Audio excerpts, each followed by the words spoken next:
So, what did you miss at Jubilee today? Well, you missed singing "Bringing in the Sheaves."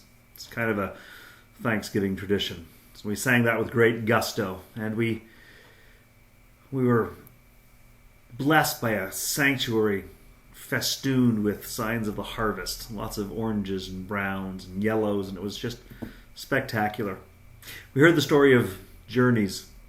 We heard one man tell the story of his journey with his parents as their health faded in their final years until their deaths, and what that was like for him and his brother and sister as they came together to be part of that journey. We heard the journey of two Canadians imprisoned in Egypt and their arrival home, and we recognized the light of Christ in those journeys, and we celebrated them even though they're not always the things that we think require celebration.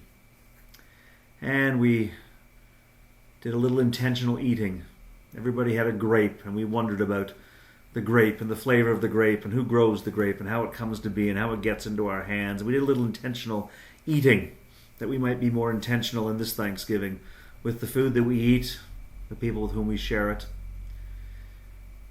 And then we heard another journey, the story of Naaman, who was a powerful general and also a leper, and his journey that would take him to Samaria and the prophet Elisha and eventually take him to wholeness, even though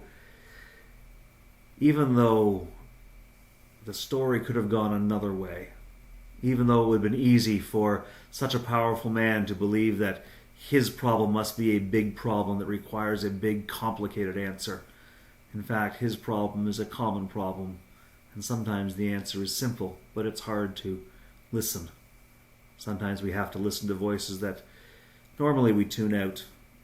We have to listen to people who aren't as important as we are. Sometimes we have to do things that aren't as complicated as we anticipated, because God doesn't always speak to us the way we expect God to speak to us.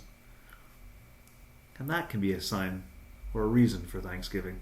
The fact that God speaks to us in ways that we don't always expect, but that God continues to speak to us. So today we shared stories.